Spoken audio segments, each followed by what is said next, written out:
तो आज है अपनी तैत्तिरीय उपनिषद। तैत्तिरीय उपनिषद है, कह रहे कृष्ण यजुर्वेद की तैत्तिरीय शाखा के तैत्तिरीय आरण्य के 7वें से 9वें अध्याय तक के भाग को गृहीत करके उपनिषद की 3 वल्लियाँ बनाई गई हैं। देखो ये ना जो उपनिषद है तैत्तिरीय उपनिषद, ये कोई अलग से उपनिषद नहीं लिखी गई है। मैंने जब आपको आरण्यक करवाए थे तो मैंने उसमें बताया था कि तैत्तिरीय आरण्यक है, उसमें 10 प्रपाठक हैं, 10 अध्याय लगा लो या 10 प्रपाठक हैं, वहाँ लिखा हुआ 10 प्रपाठक हैं। तो उसमें से जो 7वां 8वां और 9वां ये 3 जो प्रपाठक हैं, इन तीनों को उठा लिया गया है, वहाँ उस आरण्यक से ही गृहीत कर लिया गया है। और उन्हीं 7वें 8वें और 9वें आरण्यक को, यानी 7वें 8वें और 9वें जो प्रपाठक हैं, तीनों को उठा करके तैत्तिरीय उपनिषद का नाम दे दिया गया। ठीक है, तो यहाँ पर तैत्तिरीय उपनिषद में आकर के वहाँ के 7वें प्रपाठक को शिक्षावल्ली के नाम से रख दिया और 8वें प्रपाठक को ब्रह्मानंदवल्ली के नाम से रख दिया गया है और 9वें प्रपाठक को भृगुवल्ली के नाम से रख दिया गया है। इसीलिए तैत्तिरीय उपनिषद में 3 वल्लियाँ हैं। ठीक है, तो यही बता रहे हैं कि तैत्तिरीय शाखा से संबंधित है। अब तैत्तिरीय शाखा किससे है? कृष्ण यजुर्वेद से है। यजुर्वेद 2 भागों में बटा है, शुक्ल यजुर्वेद में और कृष्ण यजुर्वेद में। शुक्ल यजुर्वेद की 2 ही शाखाएं हैं, एक माध्यन्दिन शाखा है, एक काण्व शाखा है। और कृष्ण यजुर्वेद है, उसकी 4 शाखाएं हैं, तैत्तिरीय शाखा है, मैत्रायणी शाखा है, कठ शाखा है और कपिष्ठल शाखा है। ये 4 शाखाएं हैं। तो जैसे हमने कल कठोपनिषद पढ़ी थी, वो कठ शाखा से निकली थी, ऐसे ही आज तैत्तिरीय उपनिषद है, वो तैत्तिरीय शाखा से निकली हुई है। मतलब तैत्तिरीय शाखा से तैत्तिरीय ब्राह्मण निकला, तैत्तिरीय शाखा से ही तैत्तिरीय आरण्यक निकला और तैत्तिरीय आरण्यक का ही 7वां 8वां और 9वां जो अध्याय है, वहीं शिक्षावल्ली, ब्रह्मानंदवल्ली और भृगुवल्ली 3 वल्लियों के नाम से तैत्तिरीय उपनिषद बन गया है। ठीक है, अलग से उपनिषद नहीं लिखा गया है। तैत्तिरीय आरण्यक का ही 7वां 8वां 9वां जो अध्याय है, उन्हीं 3 अध्यायों को वहाँ से उठा करके तैत्तिरीय उपनिषद का नाम दे दिया गया है और उन्हीं को फिर एक शिक्षावल्ली के अंतर्गत रख दिया, एक ब्रह्मानंदवल्ली बना दी और एक भृगुवल्ली बना दी। तो ये तैत्तिरीय उपनिषद में 3 वल्लियाँ हैं। ठीक है, जैसे कठोपनिषद में 2 अध्याय थे, दोनों अध्यायों में 3-3 वल्लियाँ थी और यहाँ क्या है, यहाँ सीधा ही तैत्तिरीय उपनिषद में 3 वल्लियाँ हैं। ठीक है, आपसे क्रम पूछेगा कि सबसे पहली वल्ली कौन सी है, तो आपको बताना सबसे पहली शिक्षावल्ली है, उसके बाद ब्रह्मानंदवल्ली है और उसके बाद भृगुवल्ली है। अब वल्लियों से सीधा सीधा पता चल रहा है कि किस में कौन सा वर्णन है। तो सबसे पहले शिक्षावल्ली है, शिक्षावल्ली में शिक्षा के बारे में बताया गया है। सबसे पहले बताते हैं कि वर्ण, स्वर, मात्रा, बल, साम, संतान इत्यादि हम पढ़ते हैं। ये 6 शिक्षाएं हैं इस प्रकार से कि वर्णों के बारे, वर्ण कैसे होते हैं, स्वर कैसे होते हैं, मात्राएं क्या हैं, इस प्रकार से संधि इत्यादि के बारे में, मतलब शिक्षा के अंतर्गत जितने भी आते हैं उनके बारे में वर्णन है। गुरु शिष्य इत्यादि का संवाद है, गुरु शिष्य दोनों। जैसे हम कई बार मंत्र पढ़ते हैं, सहनाववतु सहनौ भुनक्तु, सहनाववतु अर्थात हम दोनों की रक्षा करें, हम दोनों आगे बढ़ें, हम दोनों का पालन पोषण हो। तो यहाँ पे हम दोनों, नौ मतलब शिष्य और गुरु दोनों के लिए कहा जा रहा है, तो वही शिक्षावल्ली के अंतर्गत आता है। और उसके बाद है ब्रह्मानंदवल्ली। अब ब्रह्मानंदवल्ली में अगर देखा जाए तो ब्रह्म के बारे में वर्णन है कि वह ब्रह्म ही है, जिसको कुछ लोग अन्न के नाम से ऐसा बोला जाता है कि अन्न ही ब्रह्म है, कुछ लोग कहते हैं विज्ञान है ब्रह्म है, कुछ कहते हैं कि मन ब्रह्म है, कुछ ऐसा कहते हैं कि आत्मा ही ब्रह्म है। तो इस प्रकार से ब्रह्म का निरूपण किया गया है। वहाँ बताया गया कि ब्रह्म के अंदर ही कामना उत्पन्न हुई कि मैं सबसे पहले उत्पन्न हो जाऊं और सभी प्रजाओं में बहुत सारा हो जाऊं, सभी प्रजाओं की उत्पत्ति करूं, संकल्प से या अपना तप करके सृष्टि की उत्पत्ति करूं। तो इस प्रकार से मतलब ब्रह्म के बारे में वर्णन पाया जाता है और इसी के अंतर्गत काफ़ी सारे वाक्य हैं ब्रह्मानंदवल्ली में कि अन्न को ब्रह्म क्यों कहा जाता है। तो कहते हैं कि अन्न से ही मनुष्य उत्पन्न होता है, अन्न में जा कर के ही समा जाता है, अन्न से ही उसकी स्थिति रहती है, इसलिए ब्रह्म को अन्न कहा जाता है। कुछ कहते हैं कि मन से मनुष्य की उत्पत्ति होती है, मन में ही जा कर के समा जाता है। ऐसे ही आत्मा से उत्पत्ति होती है, आत्मा में ही समा जाता है, इसीलिए ब्रह्म को आत्मा कहा जाता है। तो इस प्रकार से काफ़ी इसमें बताया गया है, यही ब्रह्म के बारे में ही है। अर्थात जो मनुष्य ब्रह्म को प्राप्त कर लेता है वो कभी किसी से कभी किसी से नहीं डरता है, नहीं किसी से भय इत्यादि करता है। तो ये सब ब्रह्म के बारे में कहा है। और आपने एक वाक्य सुना होगा, रसो वै सः। कई बार हम जब भरत मुनि के रस की उत्पत्ति पढ़ते, मतलब रस की उत्पत्ति हम कहीं भी पढ़ते हैं कि रस किसे कहते हैं, तो सबसे पहले हम यही बोलते हैं कि रस वेदों से लिया गया है, मतलब रस की चर्चा वेदों में भी हो चुकी है। तो वो यही है। तैत्तिरीय उपनिषद में हम एक वाक्य पढ़ते हैं, उस ब्रह्म को ही रस कहा जाता है। अर्थात एक वाक्य है, रसो वै सः, अर्थात वह रस कौन है, वह ब्रह्म ही है। तो इस प्रकार से इत्यादि इसका भी वर्णन मिलता है। और उसके बाद है भृगुवल्ली। तो तीसरी वल्ली है भृगुवल्ली। भृगु पुत्र हैं वरुण के, वरुण देवता हैं, उनके पुत्र हैं भृगु। और ये भृगु हैं, वो अपने पिता वरुण से कहते हैं कि ब्रह्म कौन है। तो वरुण इनसे कहते हैं कि आप तप करो, मतलब जब तक आप तप करोगे तो तप से पता लगता है कि ब्रह्म कौन है। तो तप करके फिर भृगु सोचता है कि अन्न को ब्रह्म कहा जाता है। फिर अपने पिता के पास आता है कि पिताजी मैंने जाना है कि अन्न को ब्रह्म कहा जाता है, क्योंकि अन्न से ही सब की उत्पत्ति होती है, अन्न में ही सब समाहित होते हैं, अन्न के द्वारा ही सब जीवित रहते हैं, इसलिए अन्न को ब्रह्म कहा जाता है। फिर इसके पिता फिर बोलते हैं कि दोबारा से तप करो, तप से ही पता लगाओ कि ब्रह्म कौन है। उसके बाद ये कहते हैं कि मैंने जाना है कि विज्ञान ही ब्रह्म है। फिर ये वापस फिर भेजते हैं कि दोबारा से तप करो। फिर कहते हैं कि मन ही ब्रह्म है। फिर वहीं प्रक्रिया हो करके फिर दोबारा तप करते हैं, तो आत्मा ब्रह्म है, प्राण ब्रह्म है, विज्ञान ब्रह्म है। इस प्रकार से इनका भृगु और वरुण का संवाद है। इसलिए कई बार आपसे पूछा भी जाता है कि भृगु वरुण संवाद कहाँ मिलता है। तो भृगु वरुण संवाद सीधा सीधा भृगुवल्ली नाम दे दिया, तो भृगु का ही संवाद है। भृगु के पिता वरुण हैं, इसलिए इन दोनों का जो संवाद मिलता है वो तैत्तिरीय उपनिषद में मिलता है। और तैत्तिरीय उपनिषद का सबसे इम्पोर्टेंट संवाद यही है, भृगु और वरुण का संवाद है।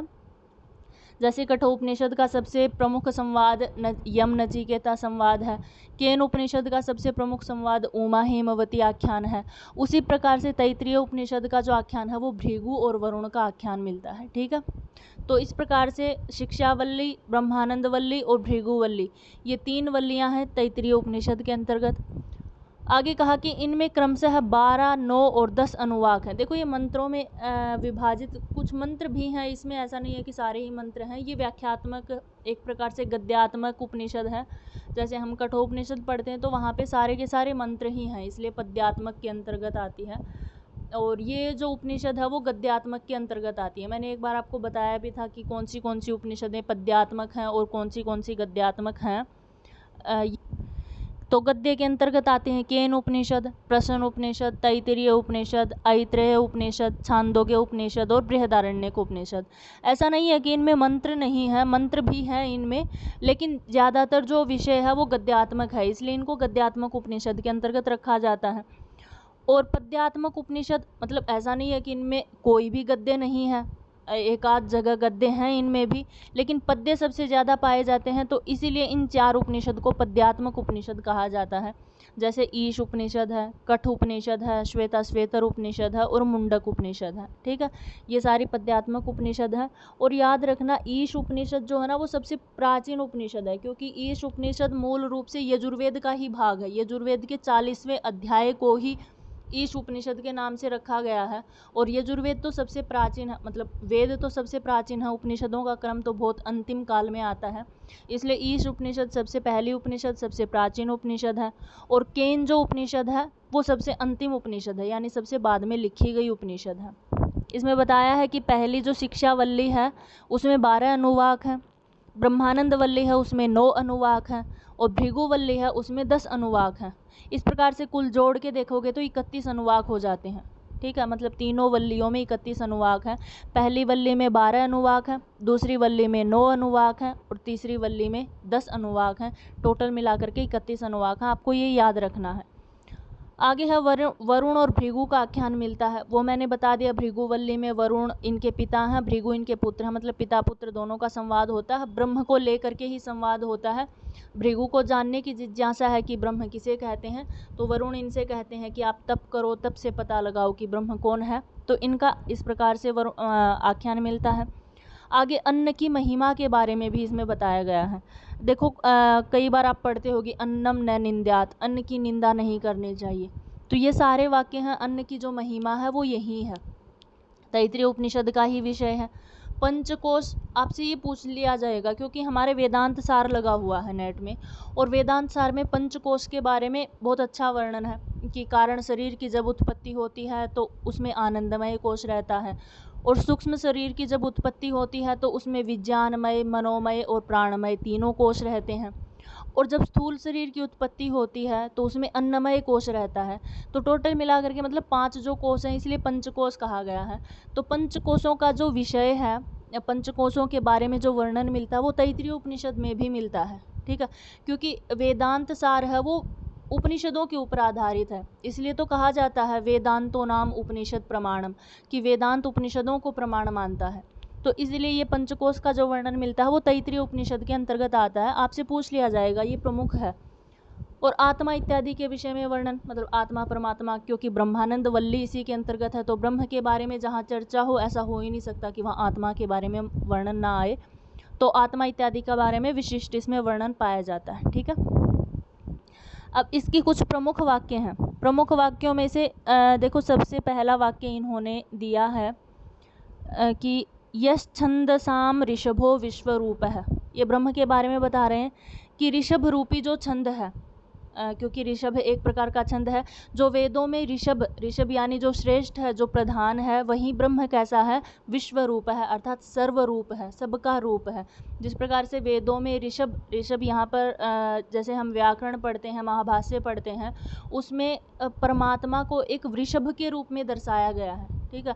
जब हम महाभाष्य पढ़ेंगे उसके चत्वारी का जो प्रयोजन है उसके अंतर्गत आया है ये वाक्य कि व्याकरण में ब्रह्म को ही ऋषभ के नाम से जाना जाता है। तो वही कह रहे हैं कि जो ब्रह्म वेदों में सर्वश्रेष्ठ ऋषभ व प्रधान माना जाता है, वही क्या है, वह ब्रह्म विश्वरूप है। वही ब्रह्म विश्वरूप है यानी सर्वरूप है, सभी को धारण करने वाला है। आगे इसी गद्यांश में एक वाक्य और पढ़ा जाता है, कह रहे ब्रह्मांड है कोशो असी मेधया पिहिता है। ये कह रहे हैं कि गुरु शिष्य का संवाद चल रहा है, तो वहीं कह रहे कि ब्रह्मांड है कोशो असी, ब्रह्मांड है अर्थात हे ब्रह्म का कोश, मतलब हे शिष्य तू ब्रह्म का ही कोशो असी, ब्रह्म का ही कोश है, मतलब ब्रह्म को जानने की इच्छा है तेरे अंदर और तू ब्रह्म को जान सकता है। लेकिन क्या कह रहे, आगे कह रहे मेधया पिहित है, लेकिन जो हमारी बुद्धि है, ब्रह्म को जानने रूपी जो बुद्धि है, वो लौकिक सांसारिक इच्छाओं की वजह से पिहित ढकी हुई है।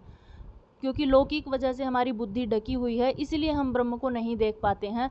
अदरवाइज तो ब्रह्म का ही कोश है, ब्रह्म को जानने की शक्ति है तेरे अंदर, लेकिन लौकिक बुद्धि लौकिकता के कारण तुम्हारी बुद्धि ढकी हुई है, इसलिए तू उस विद्या को नहीं जान पाता है। और उससे आगे कहते हैं श्रुतम में गोपाय है, ये इसी से आगे है कि हमारी जो बुद्धि है वो लौकिकता के कारण ढकी हुई है, अर्थात हे ब्रह्म मैं तेरी उपासना करूँ, मैं तुम्हें जानूँ, इसलिए श्रुतम में गोपाय है, मैं तेरी दी हुई विद्या की या गुरु के द्वारा दी गई विद्या की मैं अच्छी प्रकार से सेवा कर सकूँ। अर्थात गुरु के द्वारा जो श्रुतम सुनी गई विद्या है वो मेरे द्वारा गोपाय है अत्यधिक रक्षणीय हो, मैं उसकी रक्षा कर सकूँ। गोपाय है जो शब्द है वो गोपु रक्षणे धातु से बनता है, ठीक है, रक्षा करने अर्थ में। अर्थात जो विद्या मैंने सुनी है, जो ब्रह्म के विषय में मैंने सुना है, उस सुने हुए ज्ञान को मैं गोपाय अच्छी प्रकार उसकी रक्षा कर सकूँ, या मेरे लिए उसकी रक्षा करना महत्वपूर्ण है। उससे आगे कह रहे हैं भूहु भुवः स्वर इति वा एतः तिस्रो व्याहृते। आपने कई जगह पढ़ा होगा ये 3 प्रकार की व्याहृतियाँ होती हैं, भूहु भुवः स्वः। तो ये 3 प्रकार की व्याहृतियों के बारे में जो वर्णन मिलता है वो भी तैत्तिरीय उपनिषद में है। ये बात याद रखनी जरूरी है, क्योंकि हम वेदांत सार में पढ़ते हैं भूहु भुवः स्वः महः जनः तपः सत्यम, इस प्रकार के 7 ऊपर के लोक हैं। तो यहाँ पर भूहु भुवः स्वः और एक महः नाम की भी व्याहृति है। इन चारों महाव्याहृतियों का वर्णन जो है वो चारों महाव्याहृति तैत्तिरीय उपनिषद के अंतर्गत आती हैं। आगे कहा आकाश शरीरम ब्रह्म, अर्थात जो ब्रह्म का शरीर है वो आकाश रूपी है, अर्थात आकाश रूपी ब्रह्म का शरीर है, सीधी सी बात है। तो आगे कहा ओम इति ब्रह्म, और ओम के नाम से भी उस ब्रह्म को जाना जाता है, अर्थात उस ब्रह्म का ही एक नाम क्या है, ओम है। जैसे हम पढ़ते ना एक योग सूत्र में यानी योग दर्शन में एक वाक्य पढ़ते हैं तस्य वाचक प्रणव है, अर्थात उस ब्रह्म का वाचक ही प्रणव है। तो उसी प्रकार बता रहे हैं कि आकाश भी उसका वाचक है और उसी का वाचक ओम है। ये बात हमने कल भी पढ़ी थी कि उस ब्रह्म को ओम के नाम से जाना जाता है।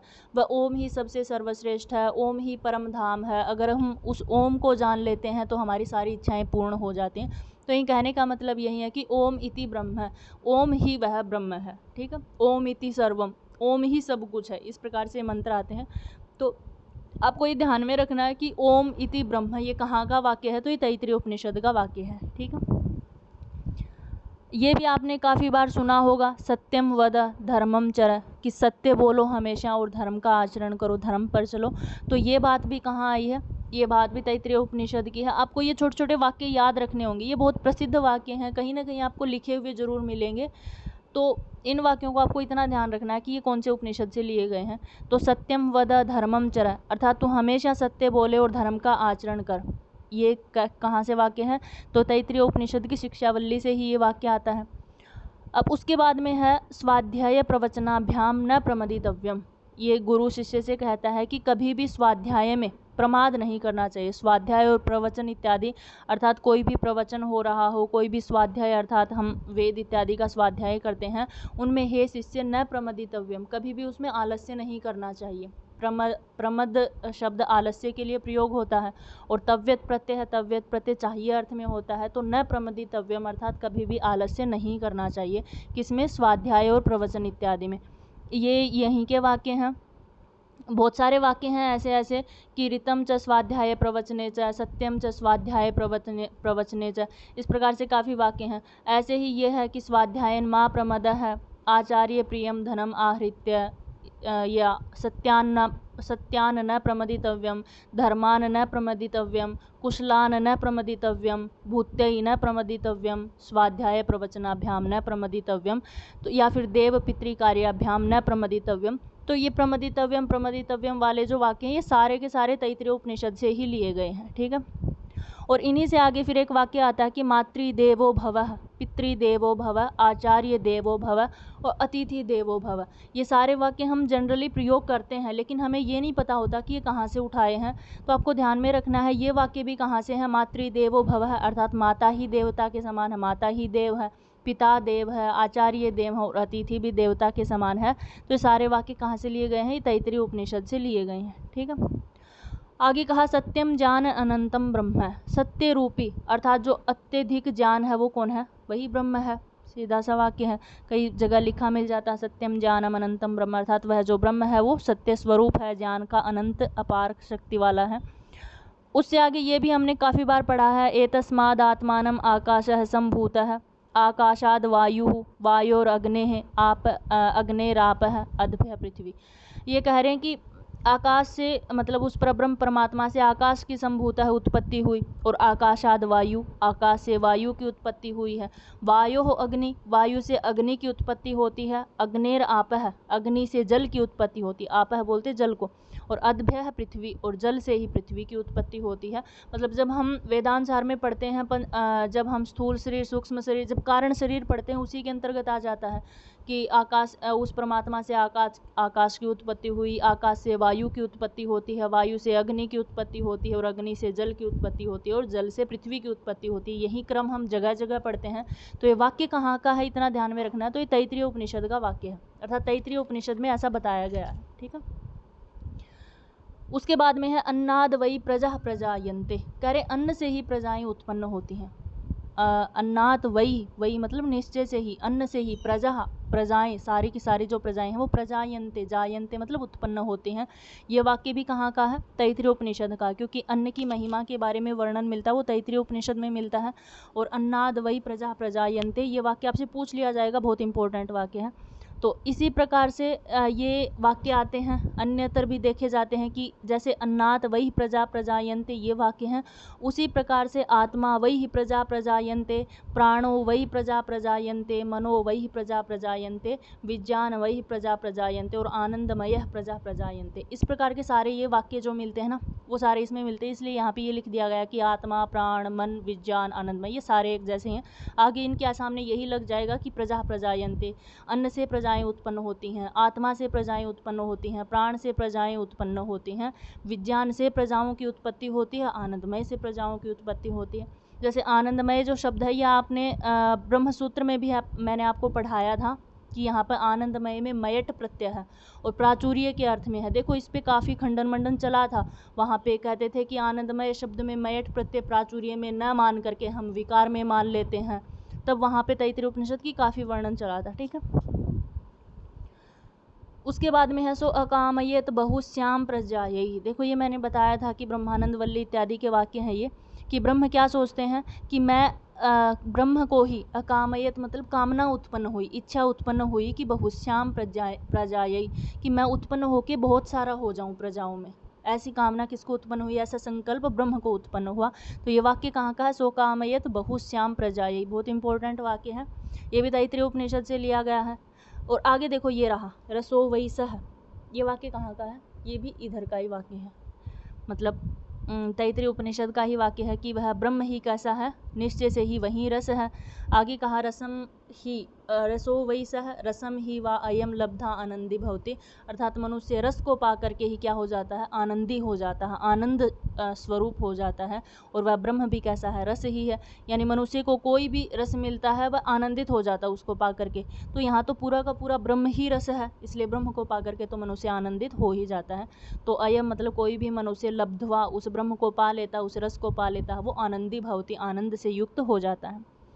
आगे कहा आनंदम ब्राह्मणो विद्वान न बिभेति कुतश्चन, ये बात भी मैंने शुरू में बताई थी कि उस आनंद रूपी ब्रह्म को, आनंदमय शब्द आया है यानी आनंद की प्रचुरता जिस ब्रह्म में है, अगर उस ब्रह्म को विद्वान मनुष्य जान लेता है, जो बुद्धिमान मनुष्य है अगर वह जान लेता है, तो न बिभेति कुतश्चन है, अर्थात वह विद्वान कभी किसी से न बिभेति, डर नहीं करता है, नहीं किसी से भय करता है। ठीक है, ये वाक्य बहुत इंपॉर्टेंट है, ये भी तैत्तिरीय उपनिषद से है।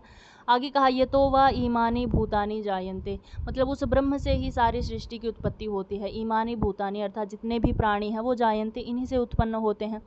आगे कहा अन्नम न निंद्यात, अन्न की कभी निंदा नहीं करनी चाहिए, क्योंकि अन्न से प्रजाएं उत्पन्न होती हैं, अन्न में ही समाहित होती हैं, और अन्न ही ऐसा है जो हमेशा सबको उत्पन्न मतलब स्थिति में रखने वाला है। शरीर को भी जीवित अन्न के द्वारा ही रखा जाता है, अन्न भी व्रत कहा जाता है। इस प्रकार से काफ़ी वाक्य हैं, इसलिए कहा गया है अन्नम न निंद्यात, मतलब अन्न की कभी निंदा नहीं करनी चाहिए, क्योंकि अन्न एक प्रकार से क्या है, ब्रह्म ही है। अन्न को हमें ब्रह्म ही जानना चाहिए। ऐसा भी एक वाक्य मिलता है अन्नम ब्रह्म इति वेजानात, अर्थात हमेशा अन्न को ब्रह्म ही जाने, अन्न से ही इत्यादि ये सारे प्राणी उत्पन्न होते हैं। तो ये कुछ वाक्य थे जो तैत्तिरीय उपनिषद से लिए गए हैं, आई थिंक आपको समझ में आयो।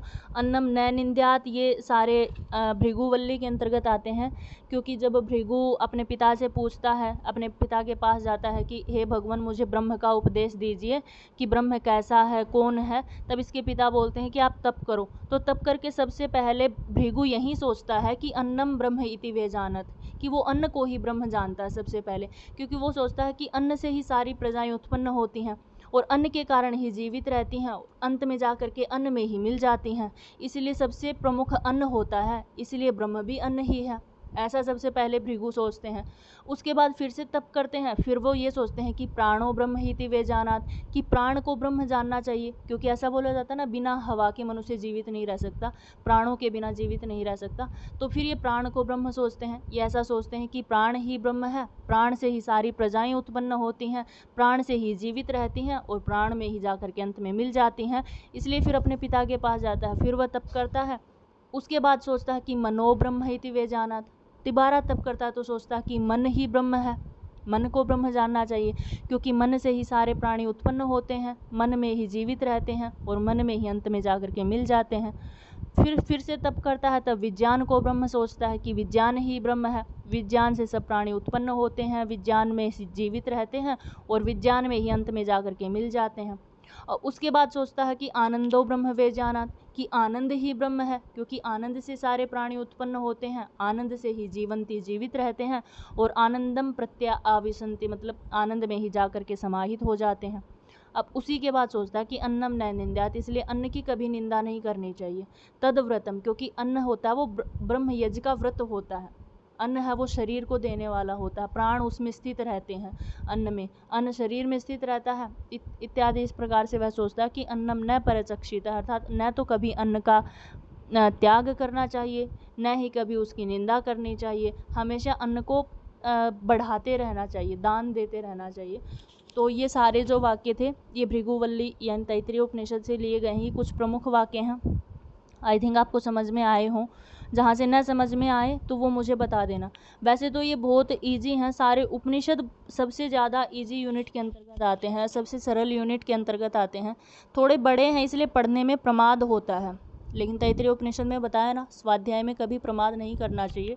तो आई थिंक सूक्त और उपनिषद, यहाँ से जो प्रश्न आता है ना, ऐसा लगता है कि जैसे हमारी मूर्खता की वजह से यहाँ पे हम नंबर कटवा लेते हैं। बाकी यहाँ से कोई घुमा फिरा के आपको प्रश्न नहीं दिया जाता। आप सूक्त पढ़िए, सारे 24-25 सूक्त आपको लगे हुए हैं, एक भी लाइन उठ के आ जाएगी, सीधा बता दोगे कि ये इस सूर्य सूक्त से है, ये यमी सूक्त से है। अगर हम नहीं पढ़ के जाते हैं तो वो हमारी मूर्खता होती है। ऐसे ही उपनिषद हैं, उपनिषदों का काफ़ी बड़ा भाग है। जैसे 6 उपनिषदें लगी हुई हैं, तो सबसे बड़ी उपनिषद बृहदारण्यक उपनिषद है। लेकिन बड़ी उपनिषद को छोड़ दो, 5 उपनिषद तो पढ़ सकते हो ना, क्योंकि ईश उपनिषद में 18 मंत्र हैं, केन उपनिषद में 19 मंत्र हैं, और कठोपनिषद में 119 मंत्र हैं, तैत्तिरीय उपनिषद में 31 अनुवाक हैं बस, और श्वेतर उपनिषद में 6 अध्याय हैं, इसमें भी ज़्यादा मंत्र नहीं है। सबसे बड़ा बृहदारण्यक है।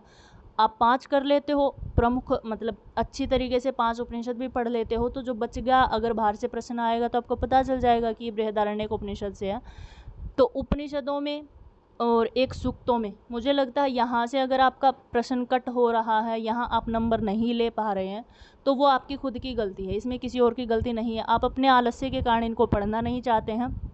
लेकिन अगर सबसे सरल भाग जो मिलता है ना, वो यहीं का है, वेद का ही है सबसे सरल भाग, सूक्त हैं और उपनिषद हैं।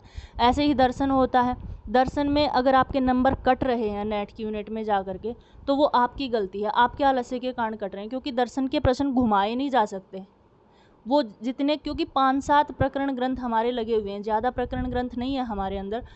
तर्क भाषा है पूरी पढ़ लो, अर्थ संग्रह है पूरा पढ़ लो, तर्क संग्रह है थोड़ा सा, वो भी पूरा पढ़ लेते हैं, योग दर्शन पूरा पढ़ सकते हैं, ब्रह्मसूत्र 31 ही सूत्र तो हैं वो पढ़ सकते हैं। तो यहाँ से अगर आप प्रश्न कट हो रहा है तो वो आपकी गलती है।